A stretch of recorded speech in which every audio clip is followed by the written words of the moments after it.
All right, shalom, shalom, shalom. This is Brother Muad coming to you again. Lord willing, this will be edifying to those of you who are tuning in. Before we get started, let's give all good honor to Yahweh, Ba'ashem, Yahushai, Ba'ashem, Kadash.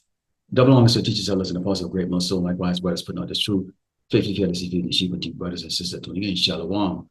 All right, let's go into some scriptures today. We're in those times right now, and you always have to be tuned in to this ministry. You always have to be tuned in to doing the work of the Lord, Yahweh Shem Shai, and also doing as he commanded, which is to edify his sheeps. Okay, hopefully that could be Asherah. Let's start off with the book of Ecclesiastes 8 and 11, because I was watching this video with one of the brothers, actually it was GMS Vegas, sit down, and he had mentioned something. I was watching just before I went to sleep last night, and he had mentioned something, and it's true. These devils are never going to stop. They're never going to stop. Roughly paraphrasing, the days aren't shortened, for the elect's sake. There'll be no flesh sake. Because as you can see right now, this man is all out, making wars against the sins, okay, against the people on this earth, the inhabitants on this earth, and you're just seeing, the beginning of chaos and sorrows right now picking up. Let's go to Ecclesiastes 8:11 reads, because sentence against an evil work is not executed speedily. Therefore, the heart of the sons of man is fully set in them to do evil. Esau will never stop, man. This is a vile, abominable, wicked ass caveman that right now, like a child, he just knows that he can do what he pleases, because at this stage right now, he knows he's running out of time. So he's about, to amplify his terror, his horror. We haven't seen anything yet, and we're about to see it right now. You talk about the mpox, we seeing the devastating effects of those who bow down to the juice. We see, more and more food are being recalled. Of course, there's wars and rumors of war. Okay, we're seeing the division that's going on here in Great Babylon, America, among these Edomites. And also we see that, they're preparing, through these various, YouTube videos, these Edomite, I call them Edomite prophets, really they call it their preppers, really, setting the mindset of these people to be prepared for really a race war, okay, for the Northern Kingdom tribes that are coming over here, that they've put out in news articles and the news media that, they're doing all these horrible things. And, all of these, we know, all is the work of the Lord Yahweh Shem Shai, but Esau is the one that has set a lot of these things into place. Okay, when we go into First Peter 5 and 8, what are we supposed to be doing nowadays? Okay, we're supposed to be what? Watchmen. Okay, watchmen. So this is not a time where we can, rest on our leaves, put our talents under a pillow, listen to the flesh say, what, today is not a good day. I just don't feel like doing anything. I just want to tuck my head up my asshole and, call it a day. No, because we have newly awakened Hebrew Israelites, to this truth. And we also have those that needs continuous encouragement. We all encourage each other. This is the reason why you see us watching each other's video. It says, be sober, be vigilant, because your adversary, and who's our adversary? The devil, Esau, the Edomite, the so-called white man. Take a look at the background that I have here, and you can see all of the things that this man has committed, okay, is committing, and will commit, okay, such as the MOTB, which is the mark of the beast, okay, which is the RFID microchip, okay, not sleeping with white women and all these other nonsensical, gibberish crap that these other camps are coming out with, okay? It says, as a roaring lion walking about, seeking whom he may devour, okay? If you are drunk on false doctrine, if you're listening to these, cunning speakers, and there we have cunning speakers amongst us in the tribe of Israel, such as IUIC, okay? They get the glitz and glamour, the pony show, and they draw in the simple-minded. But those of us who are, clear and thinking, clearly, and not drunken, and we're sober, we understand, okay, that these doctrines are only out there to really actually draw out the undesirable that the Lord doesn't want, but it's also to create confusion, which is why you have to be, a vigilant watchman, okay, for the sheep because there's so many wolves out there, in sheep clothing. And in some cases, they don't even try to disguise themselves as sheep. They just simply just wolves. Okay, let's go into the book of Psalms 55 and 21. Because we're a very stubborn set of people. Okay, we're stubborn in this truth. We're stubborn for doing the work of the Lord Yahweh Shem Shai. Okay, we're stubborn. Okay, and this stubbornness is actually working in our advantage. The Lord created us this way. When you go to Psalms 55:21, it says the words of his mouth were sweeter than butter, but war was in his side. His words were softer than oil, yet were they drawn swords. Here's the attitude that we have, and I can speak for myself clearly. Okay, I don't care, Esau, the so-called white man, if your words are sweet like butter. At the end of the day, I despise and detest your ass. I know you've always had hatred for me, and you have hatred for my tribe, okay, Yasharala, the so-called blacks, Native Americans, and Latinos. So I basically your words, okay, it stops at the air and never gets past it, you know, because you're full of crap. You are absolutely full of crap. We don't rely on your promises. We don't give a two shits about your promises. You have a short time. The Lord is going to destroy you, and everything that comes with your mouth, while it might be smooth like butter to these ignorant people in this society, to us it just sounds like a blah blah blah blah. You know that's a scripture that said that they braid like donkeys under a tree. That's basically what you sound like to us. Okay, like a braying donkey. Okay, and we know you're onga bonga, man. All right, so the thing about it is that we don't listen because at the end of the day, we are the one that's confounding them. They're not confounding us. Okay, when we go into the book of Zechariah, okay, 11, it's down verse 4. Here's what you see going on and why Esau is so confident that he can grab as many of the Hebrew Israelites as he wants, because he also has help. Okay, you have the sellouts, okay, and these sellouts come in various, you know,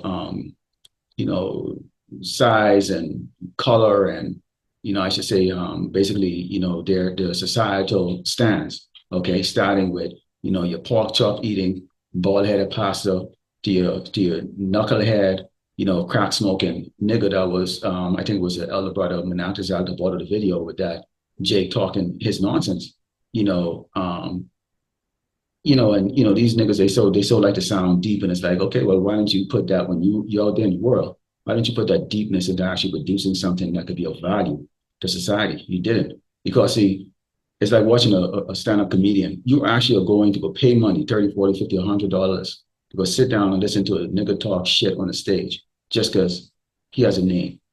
The same shit you would hear your buddy or somebody in your household talk. Why it's not funny enough, but then you go and you hear this nigga talk the exact same shit, just nonsense, and you pay money for that. And that's how society is. Okay, it says, "Thus said the Lord Yahweh Shemashah, my power, feed the flock of the slaughter, whose possess or slay them and hold themselves not guilty." Take a look at it. Evidence, okay? Evidence of the slaughter, hanging from trees, raping us, okay? Murdering, stealing from us, taking our identity from us. And now this man has, the audacity in his heart, on his mind, to believe that somehow he's going to enslave all of us forever and ever and ever. But that's not going to be the case. You see, that's going to be reversed. You see, so you're going to go into 1,000 years of hardcore through slavery. But first, you need to have your fun on this side, but it's not going to pan out well for you. It says, "And they that sell them say, Blessed be the Lord, Yahweh Shemashai, for I am rich, and their own shepherds pity them not." So if you have niggas as your shepherds, they're not going to pity you. A nigga doesn't pity anything. A nigga doesn't care about anything. Okay, all a nigga cares about really is just being a nigga, really, quite frankly, okay? And the Lord is going to destroy niggas along with these doggone Edomites, okay? And when I say nigga, I'm talking about, Hispanics, blacks, and Native Americans aside with Esau and bringing out doctrines or bringing out any type of way or making any pathway or avenue that Esau can use or utilize. Because again, our people are going to most likely trust somebody that looks like them. And especially, what Esau has done over a century time, or basically during the since we were, under chains and shackles, working in those plantations. Okay, Esau has diminished the so-called black man into believing that he's not even, even a human. Okay, so much so that Jake, spent decades after decades marching for equal rights to a doggone, vile, abominable caveman, which we know right now. But hey, why would y'all listen? But y'all rather side with them. Again, I brought out Ecclesiastes 8:11, which says what? Because sentence against an evil work is not executed speedily. Therefore, the heart of the sons of man is fully set in them to do evil. Okay, so Jacob's going to join along with Esau because Esau seemed to just be able to get away with everything. And of course, I just brought it out, okay, in Zechariah, where they say, hey, I mean, they don't have to hold themselves guilty because even our own people don't give two craps about us because why? They're niggas. All right, let's go into Romans, the book of Romans 12 and 19, because this stuff makes you angry. It makes you angry. And, we always have to be, not carnal, but, even though, it flows through your head, but always spiritual, always spiritual. We have rules. There's rules for us. Okay. And we have to follow those rules. This is Romans 12 and 19 says, dearly beloved, avenge not yourself, but rather give place unto wrath. For it is written, vengeance is mine. Whose is it? It is the Mashiach. I will repay, said the Lord. Okay. So our king needs to pay. Imagine what they did to him. Imagine you leave the throne, okay, to come down, okay, to die for your people. Okay. First of all, you got two daughters that rejected him. Okay. And then you get humiliated, okay, by these doggone cave beasts, that you created. Imagine that, So he's very angry. And, for him, it's only been, what, a day or two? For us, it's thousands of years. Okay, so the Lord, the Hamashiach, is going to take that vengeance. We're going to see how that vengeance is going to take place. We're going to Isaiah 66 and verse 15 says, for behold, the Lord, Yahweh Shem Shai, will come with fire and with his chariots like a whirlwind. So he's sending the Most High is going to send his son. Okay, to render his anger with fury and his rebuke with flames of fire, that. And it says, for by fire and by his sword will the Lord Yahweh Shem Shai plead with all flesh, and the slain of the Lord Yahweh Shem Shai should be many, many. So the Lord is the Lord of hosts, man of war, not that sissy faggot you see there. We always have the signs out there. This is the devil with, that pasty ass Jesus that the world, has grown to show reverence to, and including some of these bougies camp, that are siding with Esau, these nigger camps. Okay, I'm going to call them out. IUIC. You side with Esau, and so you're going to be part, okay, of that flesh that the Lord is going to be pleading with. Okay, you're going to die horrible death here, man, with the sword, famine, pestilence.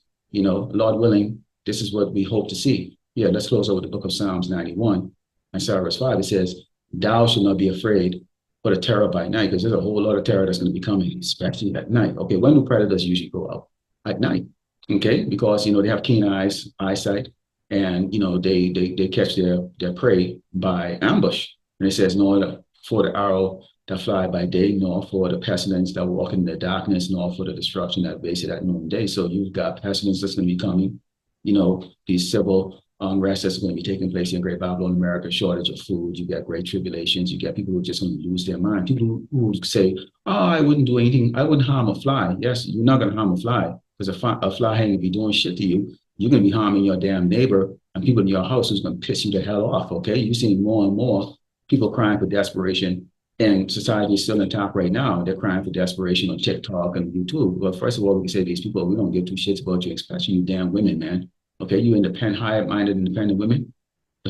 One thing we like to do is we like to see you suffer. At least that's the man of the Lord. I can speak to myself personally.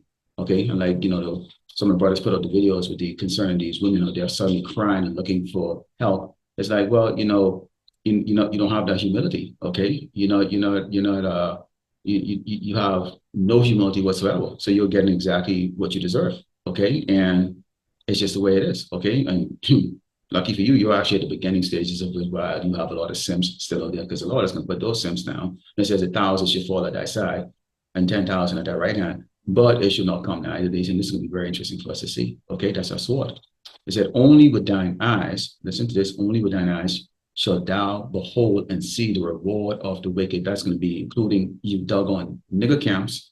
Okay, those that paved the way and made it very easy for Esau to infiltrate Yasharala, okay, our so-called Black Americans and Latinos, those who have helped Esau, okay, to curb the mind of Jakes into following, idols, okay, worshiping Esau versus the maker, and not repenting. okay, because thou hast made the Lord, Yahweh Shem Shai, is us, okay, which is my refuge, even the Most High, thy habitation. So because we have the patience, because we are making the Lord, Yahweh Shem Shai, habitation, our rest, okay, not seeking to go there, to go, join some militia group or whatever cases like that. We're waiting for the Lord to take the vengeance that he said he would. Because why? There is rules that we have to follow, commandments, okay? And there's an order for us to what? Reside in this truth and to go and feed the elect of Yasharala, the hopefully elect of Yasharala, which is the sheep of the Lord, Amashiach, which is what we are commanded to do if we love him. So Lord willing, the elect was edified today. Let the close by giving all glory and honor to Yahweh, by Hashem, Yahushai, by Hashem, Kakadash. Shalom.